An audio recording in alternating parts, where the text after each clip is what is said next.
Welcome to another episode of Preparing for the Unexpected. I'm your host, Alex Fullick, and as always, we like to talk about things related to business continuity, resilience, COVID, emergency management, crisis management, anything that helps you, your organization, or your community plan for, respond to, and overcome adverse situations. If you'd like to be a guest on the show, please feel free. You can find me on LinkedIn. I'm the only Alex Fullick there. I'm really easy to find, and I do respond to everything I get. Many of you know that I was at the Continuity Resilience Today conference in Toronto early November, I believe it was, November 16th and 17th, maybe. It seems to be ringing a bell. And sometimes you run into people that you've had a chat with before. And today is one of those days who suggested a really interesting topic, and I can't wait to talk about it. But I'd like to welcome back for his second appearance on the show, Vito Mangialardi. I hope I said that right. Vito, welcome back. Thank you very much, Alex. And it's Mangialardi, but that's okay. You get an A- for that. Very good. Well, Thanks, Vito. thanks for having me back and exploring this topic with me, which I think will be great interest to your audience. Yeah, I thought it was rather interesting when you suggested it at the CRT conference. So that's why I thought, okay, well, let's reach out and get Vito back and we'll talk about it. Before we jump into the topic, though, could you take a quick minute or two and talk about yourself, what you do, and For sure, Alex. So I'm currently the senior manager of business continuity at Metrolinx. I run their business continuity program for the last 5 years. Prior to that, I spent a good 20 years as a director of emergency management and business continuity in the telecom sector. Um, I do have a life sentence to this practice of business continuity planning, crisis management, ITDR, incident management. So it's something that I've embraced as a large chunk of my career. Also, for the last 32 months, I was incident commander for the COVID-19 threat at Metrolinx. So that was something new and expansive that we're always learning from. I have experience in both public and private sectors in nuclear, automotive, engineering, environmental, other transportation. I've taken the practice of business continuity and applied it into a lot of different areas. hmm. And every now and then, thanks to people like Alex, I get invited to share my thoughts and ideas at a management level for people to learn from. And today's topic is going to be something that I'm sure you'll be able to take away and ask these questions within your organization. Thank you, Alex. Yeah, and well, welcome to the show. It's great to have you back. And this is an interesting topic. And we're going to be talking about fit for duty, business continuity, and emergency responders. I'm going to jump straight in and ask the most obvious question. What do you mean by fit for duty? I'm going to give you the short answer, then give you the official answer. So fit for duty simply means that you are able to engage with your employer in the work that you've been hired to do it safely and do it successfully, in meeting the business or operational requirements. Now the official term I'm going to share with you is fit for duty means that an individual is in a physical, mental, and emotional state that enables the employee to perform the essential tasks of his or her work assignment. The fitness ensures the work is completed in a manner that does not threaten the safety or health of oneself, coworkers, property, or the public at large. And that is the official fit for duty that I've seen that I think that we're going to use for today's episode. Is that a subset of, and it just came to mind as you were reading, a subset of a code of conduct policy? Or is it taking it a step further now? We're going further than that. Yeah, so my recommendation there is to really take a look at the Occupational Safety Act, where it talks about employees coming into the workplace and not creating an unsafe environment. And I think, so if we take COVID, for example, if I'm in the office wearing my mask and the person next to me 2-3 meters away is sneezing, doesn't have a mask on, I may raise my hand and say, I think I'm in an unsafe environment, right?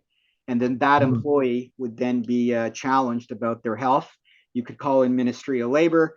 It's no different than someone using tools in an unsafe environment that could risk yourself or the business or themselves, right? Right. So I think the best place to drill down into that is take a look at the Health and Safety Act. Different sections in there can speak to this particular point about employment and doing things safely and right.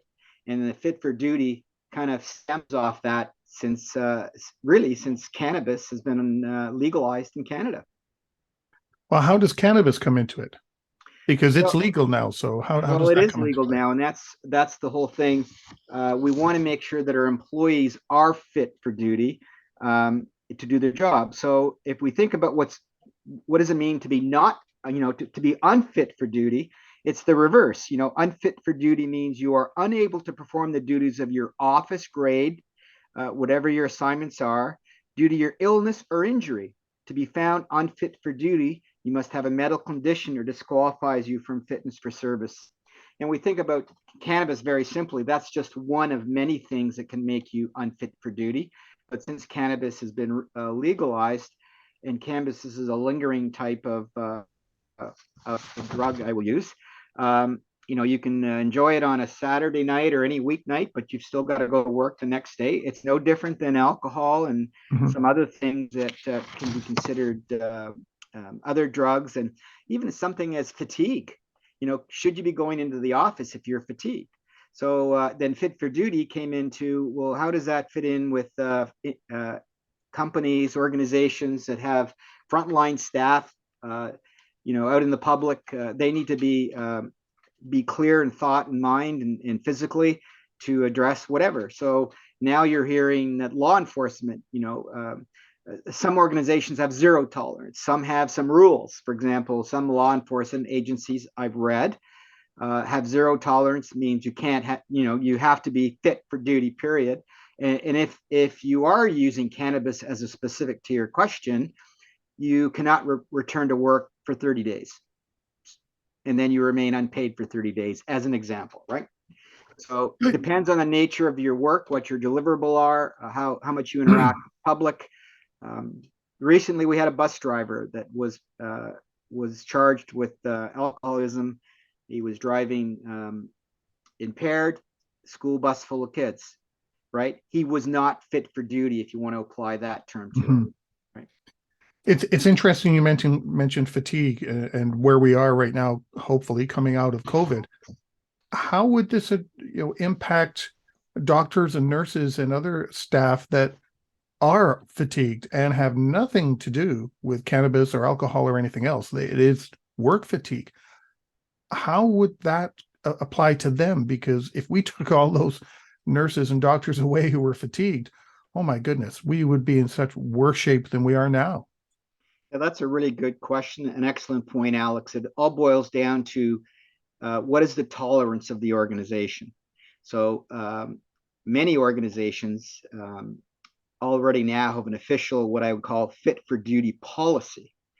And these policies are developed by the HR, the legal departments. If you have a privacy office, they come together and they've developed these fit for duty policies.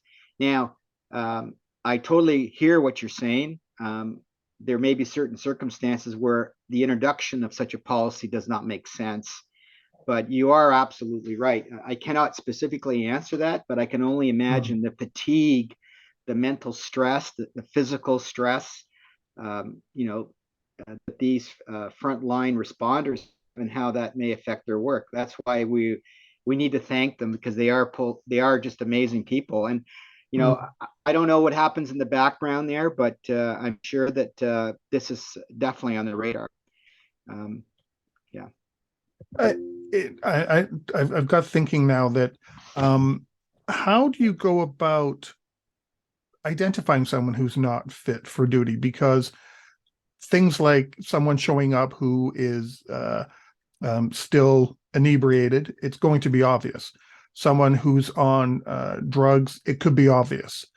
But someone with fatigue, like we just talked about, or someone who is, as you gave a good example, had a couple of drinks the night before, but is coming in still performing just fine, doesn't show any difference.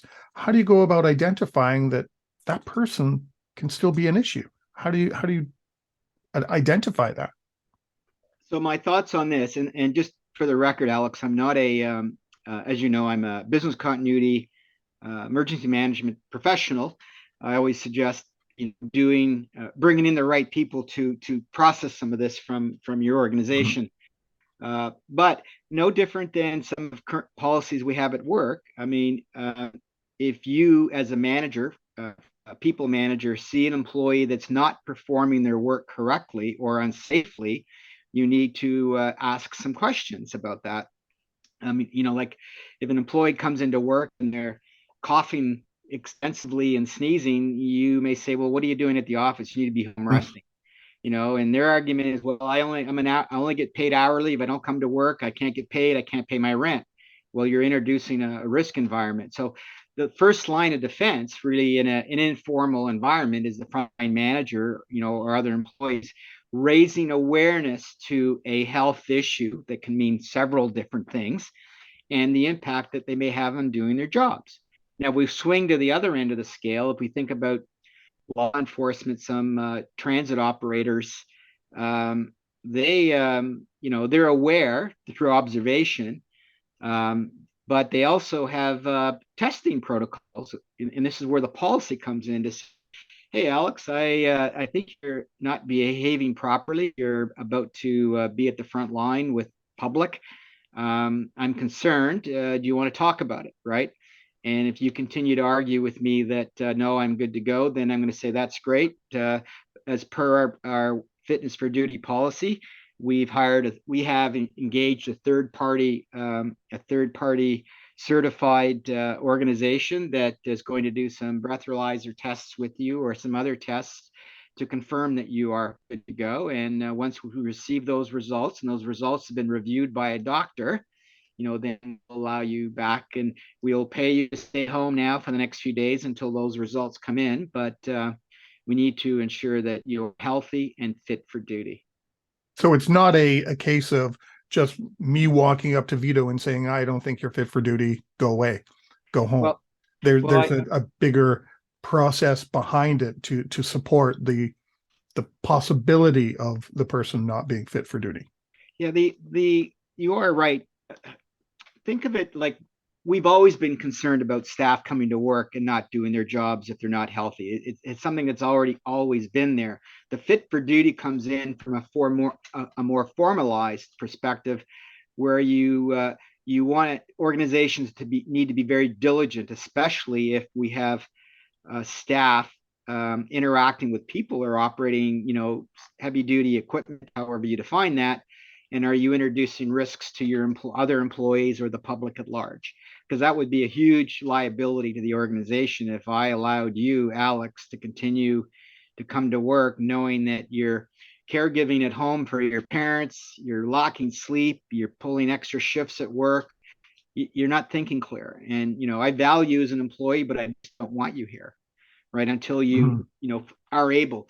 And then you may have to introduce the whole point behind this as well. It's not to, I don't want to use the words beat people up. The whole idea is to help them. Employees are valuable to any organization. And if you or someone is experiencing some issues, short-term or long-term, we have EAP programs. We provide external assistance. We want you to get out of this funk that you might be in. If it's a long-term funk, of course, it's different if you got married on the weekend and you're showing up to work on Tuesday. But these are chronic issues for some individuals that we need to manage as organizations for the right reasons. And really, that's about the safety of other staff, safety in the workplace, and safety of the products and services you provide to those customers that purchase them from you. So what are the impacts? Because I want to tie this to business continuity soon, and crisis management, because I know you've got some opinions there. How do you and of course, as I said that's all of a sudden that pops into my mind, of course, that question. So I'll just go there and I'll think of the other one afterwards. How do we tie this back to business continuity and crisis management? Are we, as business continuity people or as an organization, should we be questioning people that are, let's say, is the crisis management team lead? Hey, is she fit for duty? Is he fit for duty? How do we tie that back to business continuity and crisis management and emergency management? Well, this is where this topic and this concern crossed my desk. I've been involved in business continuity for quite a while. And I'll think about, I hate bringing up 9/11, but I will as an by example. When the towers had gone down and there's fatalities everywhere, a lot of very important organizations in those towers relied on technology and automation, data centers. So, they tried to get the team together that may not even have been on site and said we need to recover our applications in the data center. And they had a lot, and some organizations had challenges engaging those people to do that work because they were distraught over the loss of their colleagues in the towers. Mm, So they would not be fit for duty. And that's kind of where I experienced that the very first time. Um, from a hands-on point of view, because at that time we were managing traffic into the U.S. from a telecom perspective, and you couldn't find people. People were just like in awe about what had happened. And so really, this gets into, if you think about from an IT point of view, we have specialized equipment, technology, special tools. You may have a very significant failure going on in your data center, server closet, whatever. You need to, you have a playbook, a DR plan, if you wish, and the manager calls up 4 or 5 folks and says, "Meet me at the data center. We gotta fix this big problem." Now, if this is occurring any time of the day, and it could be Saturday night, if people are at work, it's a bit of a different story. It really ties to after hours or shift individuals or people that you need to call in just because of workload.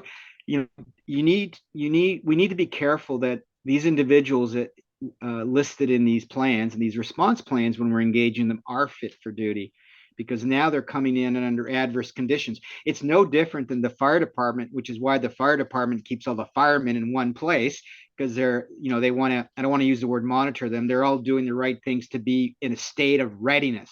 So when the mm, alarm bell goes off, away they go.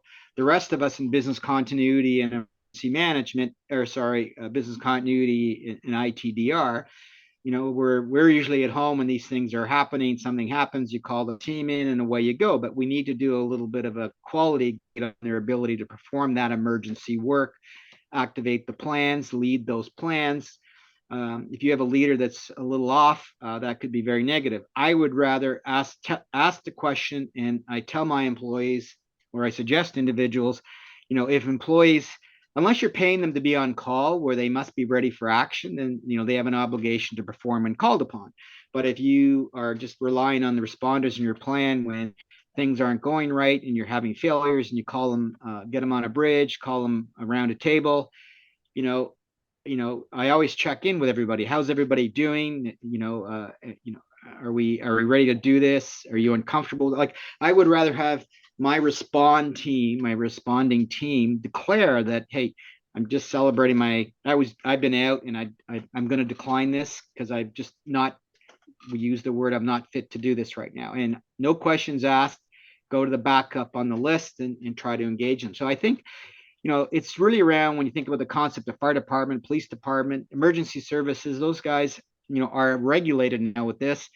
And do we really need to extend this to the emergency management, business continuity, and even incident management? And when you think about incident management, to your question, if you're running an emergency operations center, you usually have breakout rooms, like rooms where you can go rest if you're fatigued. You do things in real time.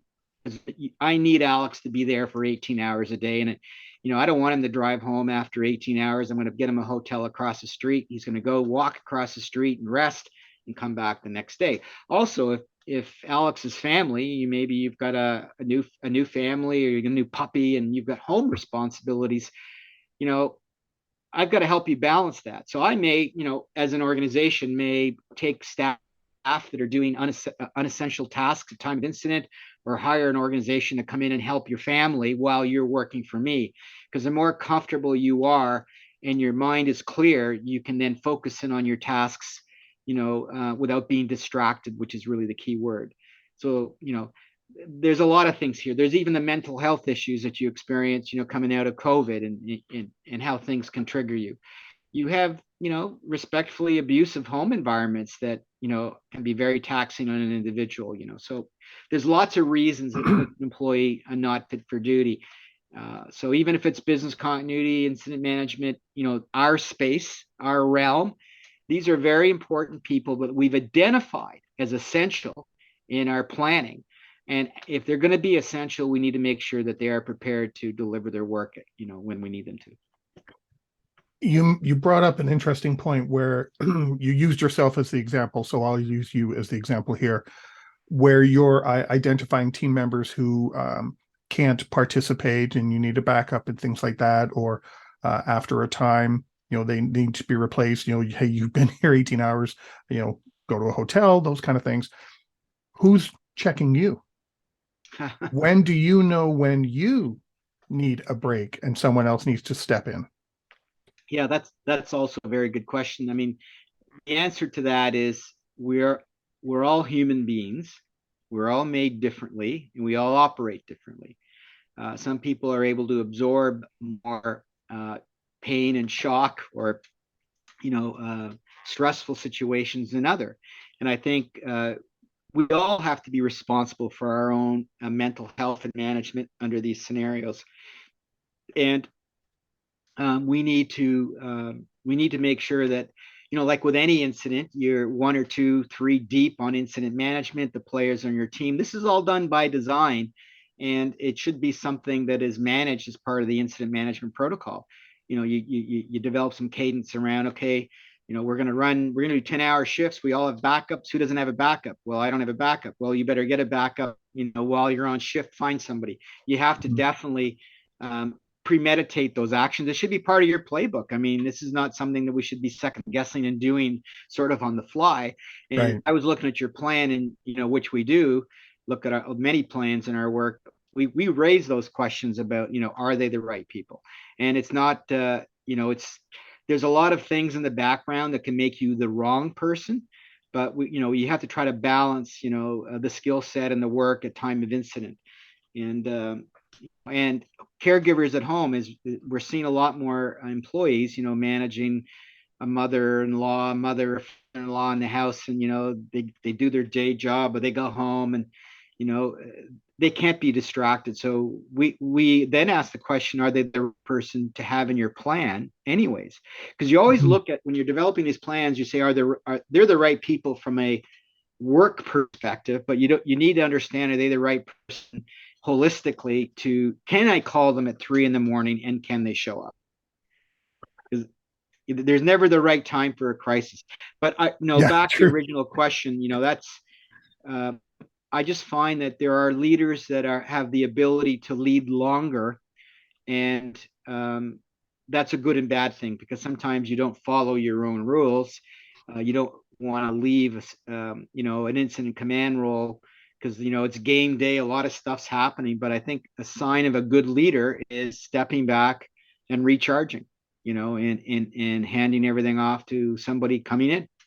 Yeah, so quite often, and I've seen it, and I'm almost guaranteed you've seen it, is the first incident manager or command person in command doesn't want to give up that command when things are now being addressed and decisions are being made. It's like, well, no, I can't leave now. Meanwhile, they may have been there, Yeah, that 18 hour, like the example you used. And it's like, after those 18 hours, you're just not going to be effective. But they don't want to give up that position, that leadership role. for sure. Yep, for sure. On that note, we've come to the end of our first segment. We are talking with Vito today on the topic of, and I just covered it up, fit for duty, business continuity, and emergency responders. And we will be right back. If you like that video, thumbs up. If you didn't like that video, thumbs down. But leave me a message and let me know your thoughts. Of course, don't forget to subscribe. And in the meantime, stay prepared, everybody.